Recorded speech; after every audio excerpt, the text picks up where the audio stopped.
Okay, welcome to part 2 on our lecture referencing Gothic art and architecture. We left off talking about the Cathedral of Chartres. We're traveling to the south transept. We're going to be looking at different exterior views of the church. So we're traveling to another facade, and we're going to look at that. This church, I want to remind you, is important because it really shows how Gothic art really changes and advances in this church, in particular with exterior decoration and sculpture. So one of the things I want you to notice is that the portals, remember the portals are these entryways into the church. They were sort of considered the sort of intermediary space between the real world and the secular world. Notice how these portals extend more into the viewer's space. They also start to function as a shelter for worshipers. So this is a new feature in Gothic architecture.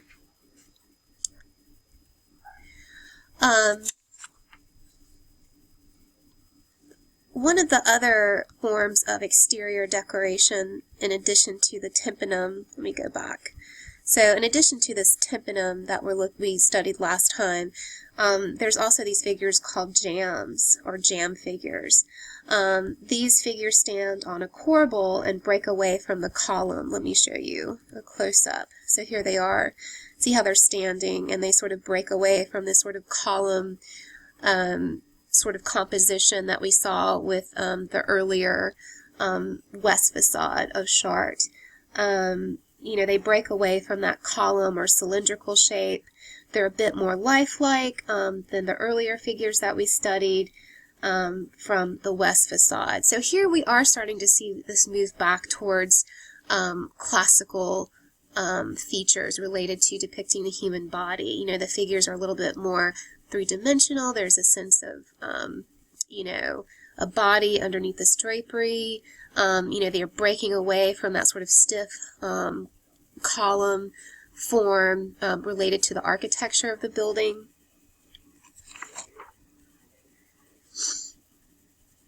Let me see. Oh, here's a close-up. So these figures in particular are portraying St. Theodore and St. Stephen. And one of the things that's important is that the figures are not as elongated as the ones that we saw on the west side, so they do look more anatomically correct. The feet do not point straight down, they're more normal, they look realistic, they look illusionistic. The faces show more individualization as well. And oh, here's a comparison. So here you can kind of see the difference. So this is the same church. We're still in Gothic. So this was the figures from the west facade, and I want you to compare them to the figures for the south facade. The drapery of the figures from the south transept are more natural looking.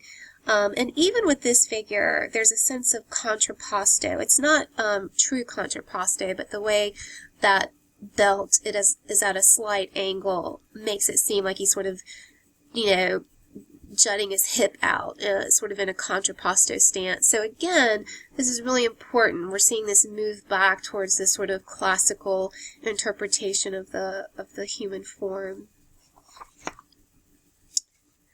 So we're going to look at a close-up of the detail of St. Theodore again, so you can see the belt, how the placement and the diagonal composition of it give a sense of a more natural stance. He also turns his head slightly off axis, giving a greater sense of contrapposto. It's not quite there yet, but definitely shifting back more towards a classical style. So this signals, and it's important, that artists are starting to look at nature again, and not just using conceptual stylized forms to represent concepts. So this is an important shift that we're seeing taking place during the Gothic era.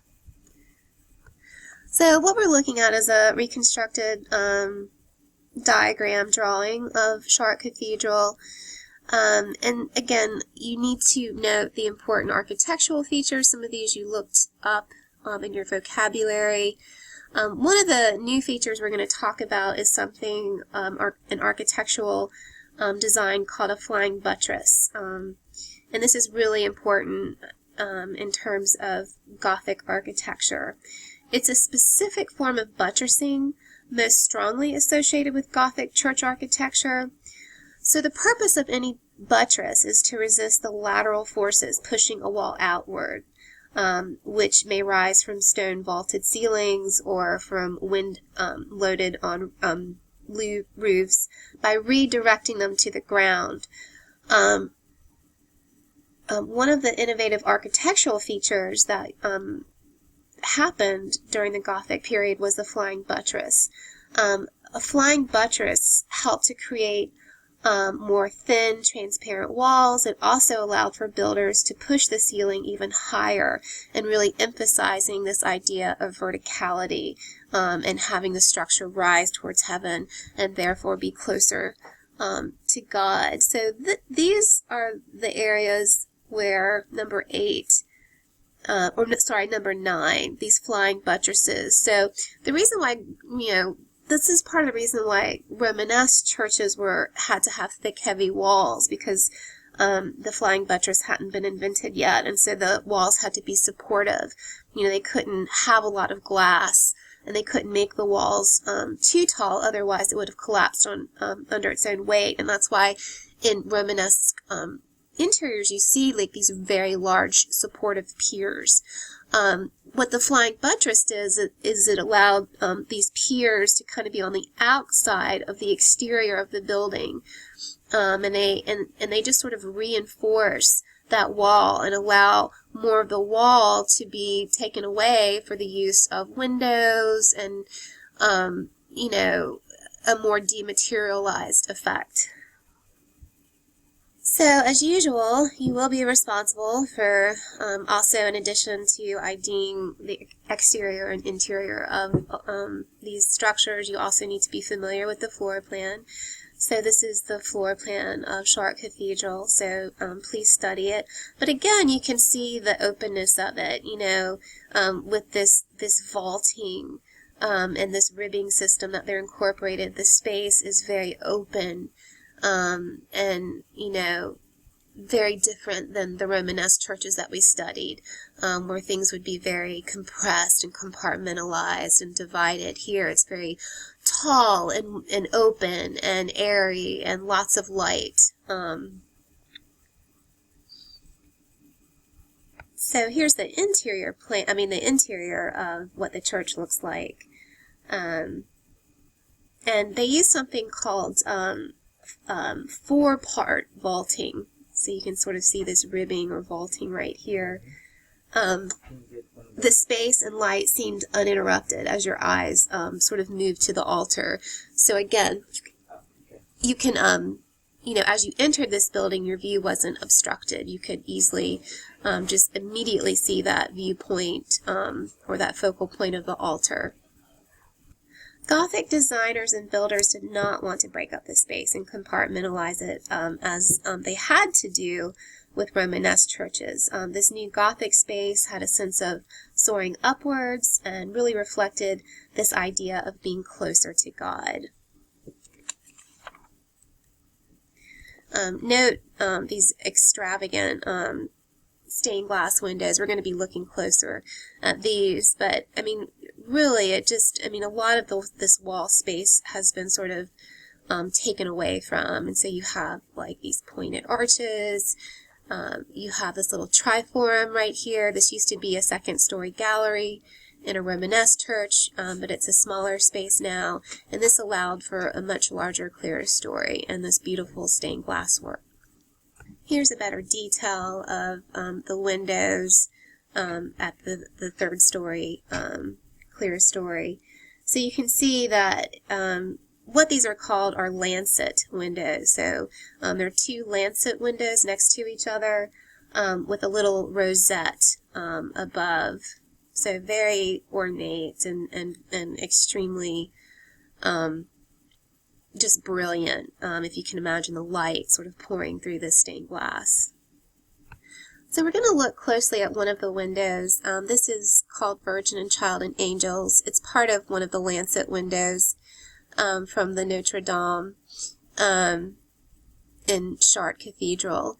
And again, perhaps one of the most distinctive features of Chartres Cathedral and Gothic architecture in general is the extent to which architectural structure had been adapted to meet the needs of stained glass, and this use of light coming in through these windows into the space. The use of a three-part elevation with external buttressing, the flying buttresses allowed for larger windows than earlier designs, particularly, again, at the clerestory level. Most cathedrals of the period had a mixture of windows containing plain or grisaille glass, and windows containing dense stained glass panels, with the result that the brightness of the former tended to diminish the impact and the legibility of the later. At Chartres, nearly all of the 176 windows were filled with equally dense stained glass, creating a relatively dark but richly colored interior in which the light filtering through the narrative being depicted in the composition was the main source of illumination.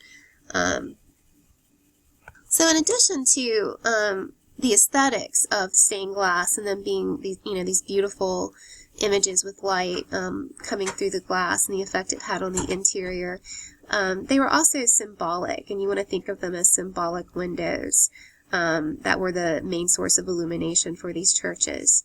In 1194, a fire destroyed Chartres, the earlier cathedral.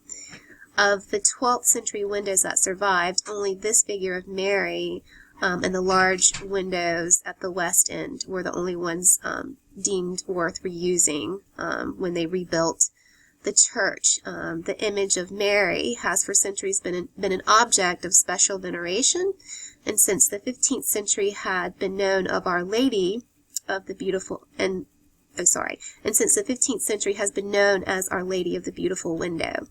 In 1906, the glazier Glaudon, who restored some of this window, in particular Mary's head, and he changed it a little bit. While before Mary's gaze was fixed straight ahead, he took liberty and sort of tilted her head slightly, and it's now at an incline and sort of looking towards the viewer's left. So he did take some liberties with restoring the glass. Mary is seated on a throne. Her feet are resting on a footstool covered with a rug. This representation of the Virgin carrying the child on her lap in a strongly frontal pose is referred to as the throne of wisdom. So this is a sort of version of the Mary that was very popular, or sort of icon of Mary that was very popular in Gothic art. She is dressed in a garment of bright, luminescent blue, her head surrounded by a blue nimbus, bordered with pearls, and is also surmounted by a rich crown. A white veil folds on either side of her head. Her hands rest on the shoulders of her son, who is seated on her knee. A cruciform nimbus is around his head. His right hand is raised in blessing. In his left hand he holds an open book where she reads the words, "Every valley shall be filled." Obviously it was written in Latin, but I'm not going to try to attempt to read that translation. The figure of Mary and Jesus emerge against this brilliant backdrop of magnificent red. The images are drawn with great care. The garments with their symmetrical folds, the ornaments along the borders, the architecture of the throne, they're all treated with this sort of attention to detail, minute detail, without distracting from the composition of the whole. So stained glass was quite an extraordinary, exquisite art form during the Gothic period. What you're looking at now is just a evolution, a diagram showing the evolution of Gothic cathedrals. So you can see that with each church later in the Gothic period, this is the one you're required to know. This is Saint Denis in Paris. This is the Cathedral of Chartres. We're going to look at Reims and Ams. But as you can see, with each later cathedral being built, they really pushed the elevation of the building, made it much taller, and again really made the windows and the dematerialization of the wall more prominent. This is the only church that you're required to know for the list of 250 AP works, but I am going to briefly talk about some of these other churches just so you can get a sense of how magnificent this architecture was. One of the things you should start to see is that Gothic cathedrals become much brighter in the interior with the use of larger windows, and on the exterior, the walls become very lace-like, almost like a wedding cake when you're looking at some of these exteriors. The wall has been carved out and niched into so much that it really does look very intricate. So what you're looking at now is the comparison of the two interiors. On my right, my left is the interior of the cathedral at Chartres, and then over here, and I'm sorry that's wrong where it says interior of Saint Etienne. Ignore that. In fact, I'm gonna get rid of it right now. Okay, I just didn't want y'all to get confused. So this is again the interior of the Gothic cathedral, Chartres. The one on my right is the Romanesque church that we studied at St. James in Santiago. The one that you're actually responsible, the Romanesque church, is the cathedral at St. Foy. I chose this one to compare and contrast just because I want you to see the difference really between these rounded arches that the Romanesque builders used, and then this use of the pointed arch with Gothic architecture. And definitely you can see the difference where this structure is more compressed, more compartmentalized, it's not as unified, and here the walls aren't as tall, there's no clear story. Here, definitely the space is more open in the Gothic interior. The walls are more dematerialized, there's a clear story with beautiful glass, and definitely the verticality of the building is pushed, and it's much, much taller. So please make sure you understand the difference between Romanesque and Gothic. On your quiz, a lot of you missed this. Romanesque churches really emphasize the round arch, just a sort of basic round arch, and with Gothic we think of pointed arches. Now, you're not responsible for this one, but I thought it was important to show you. This is a later cathedral in the Cathedral Ames. This is the west facade. And again, I want you to really look at how this sort of lace-like exterior texture that these builders have been able to achieve. It almost looks like a wedding cake. And so really take note of how the facade looks very dematerialized and lace-like, something that you might be able to compare with Byzantine interiors. So here the walls are, didn't mean to do that, the walls are less massive, and more of this sort of structural space is removed, in part because of the invention of the flying buttress. So I just wanted to show you that. This is the interior of Ames. Again, it's even brighter and much taller than the cathedral at Chartres. And again, just showing you a diagram of how the flying buttress works in terms of helping to elevate this the church structure and making it taller, transferring that weight so that the wall does not have to be as supportive, and more of it could be taken away and used for windows. So again, another interior. So these are really intimidating, I think, to enter into. So just again, another comparison. The one, this one on my right is the cathedral at Chartres, and then this is Ames Cathedral on the left, my left, and you can see a difference. This is a little bit darker. This is much, a little bit shorter. This is much taller, definitely much more brighter. So they're really pushing Gothic architects are really pushing themselves just to get taller and brighter. Again, this is one of the portals for Ames Cathedral. And I did want to point out and look at some of the sculptures. So these are some of these exterior sculptures that decorate the west facade of Ames. And these figures are representing the labors of the month.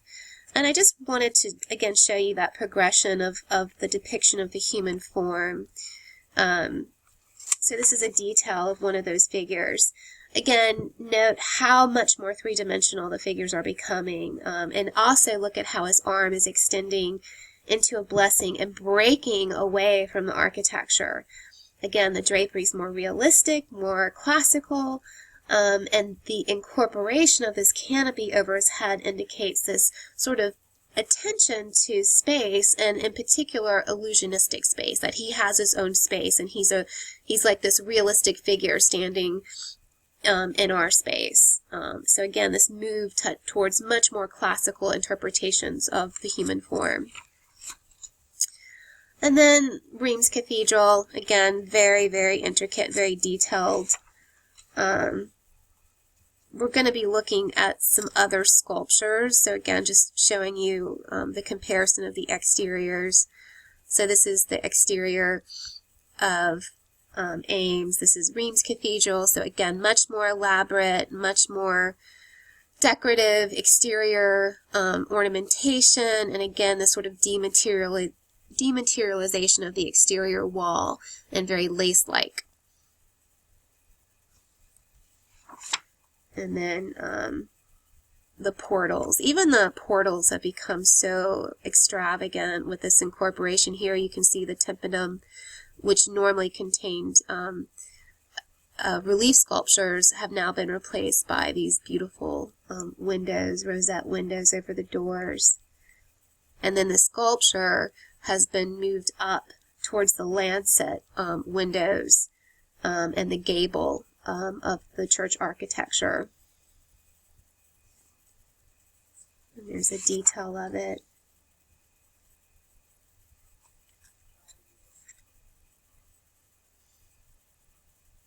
And we are going to be looking again at some of these figures. So these are some jam figures from Reims Cathedral, from the central portal on the west facade of the church. And I really just wanted, again, to show you this, just to show you how much they're really pushing this sort of classical interpretation of the figure. So these jam figures from the right side of the central portal include two significant scenes from the life of Mary. Remember, most of these churches were dedicated to the Virgin Mary, Notre Dame, Our Lady. In the Annunciation one, this is the Annunciation, the two figures that represent that scene. Gabriel, the Archangel Gabriel, announces to Mary that she will give birth to Jesus. Mary reacts to the news with humility as she calmly raises her hand, which has broken off. On my right is the scene of the Visitation. Mary is shown on the left, pregnant with Jesus, as she visits her cousin Elizabeth, who at the time was pregnant with John the Baptist. The scene establishes an important parallel between the lives of Christ and St. John the Baptist, who meet for the first time while still in their mother's womb. So one of the things that's important, and why we are looking at this, is that the sculptural program of this facade is vast and was executed over a long period of time. And so we do see different stylistic changes. Numerous sculptors were employed to carve the statues, and consequently several different stylistic approaches can be observed, in particular between these two scenes. In the scene of the Visitation, the sculptor drew heavily from ancient sources in carving the figure of Mary and Elizabeth. You really can see, look at that drapery, that sort of wet drapery. And they're very solid and massive, very classical. Both figures have solid bodies similar to those in Roman sculpture, and both are depicted with wavy hair, heavy sort of wet drapery, and full faces that recall imperial Roman portraiture statue. Scholars have in fact compared the unblemished youth of Mary and the aged accomplishment of Elizabeth to two specific types of imperial Roman facial ideas. So what they're essentially saying is that this artist was inspired by some of the Roman imperial portraiture and sculpture from that time, and it was influenced by that. In the Annunciation scene over here, I think you can tell a different artist completed this. So again, this is something important too. As different artists worked on the exterior, there might be different styles. So in the Annunciation, the hand of the sculptor can be more discerned. The figure of Mary is dated to about 1240 and was carved by an artist who created broad planes of simple drapery. The figures are more restrained in their gesture and have these sort of delicate features that contrast with the bolder features of the Mary in the Visitation. So again, this more elegant. It's still classical, but not as classical as the Visitation scene. We're going to look at a close-up. In the Annunciation, the hand of the figure of Mary, I've already talked about that. I'm just kind of showing you the difference so you can see the detail in their faces. But again, look at the difference in the drapery. This is definitely more classical. And so this is sort of an infusion of classic with this sort of Gothic expression of the human body.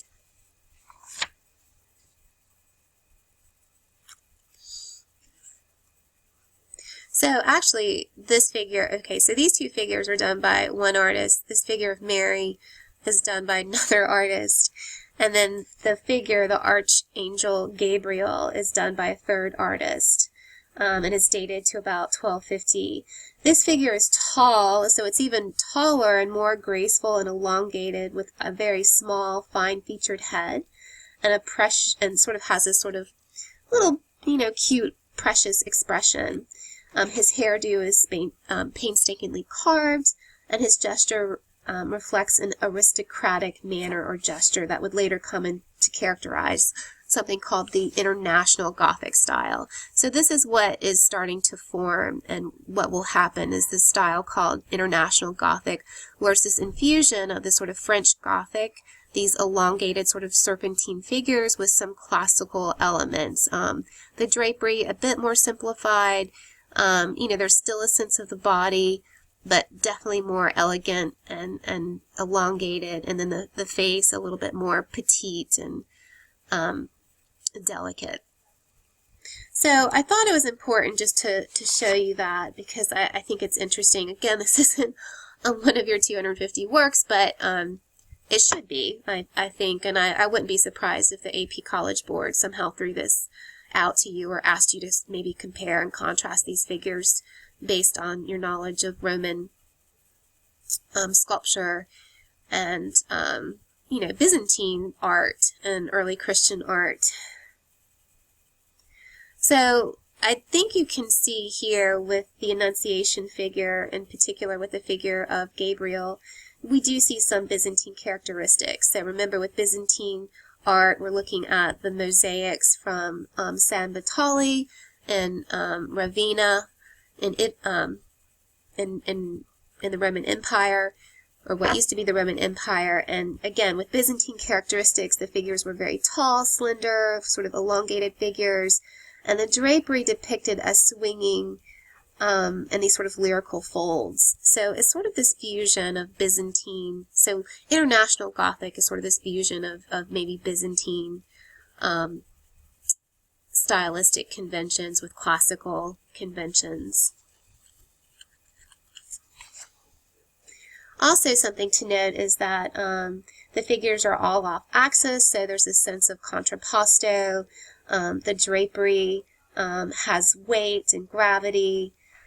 And And again, the depiction of scenes instead of individual figures, the figures look like they're interacting with each other. So it's not these just individual statues that are separate from one another, but each grouping shows the figures sort of interacting with each other.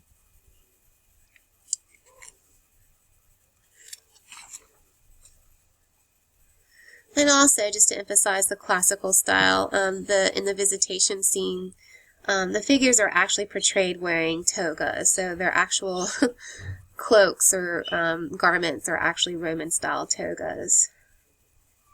And then again, this face of Elizabeth, Mary's cousin, she's depicted as old. Remember, that goes back to some of that Roman portraiture, Republican portrait sculpture, the veristic portrait sculpture, where they emphasized wrinkles and age, and they saw age as a sign of wisdom, and wanted to even emphasize the wrinkles and those characteristics even more. So again, it's important because we're seeing that the artist is looking towards that tradition of Roman portraiture in this particular grouping of the visitation.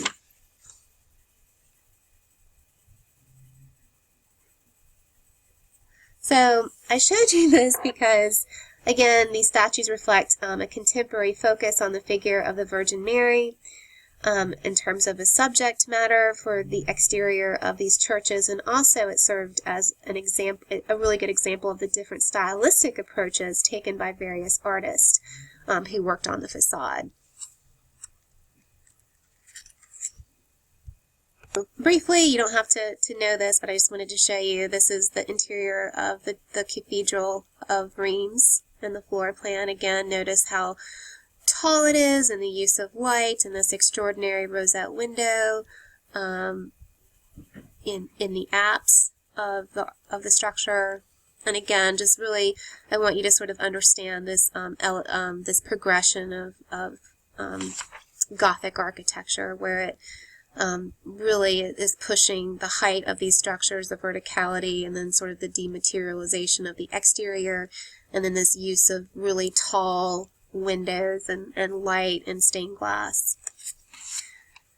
So just a comparison of three Gothic churches. So this is the one you're responsible for, the Chartres Cathedral.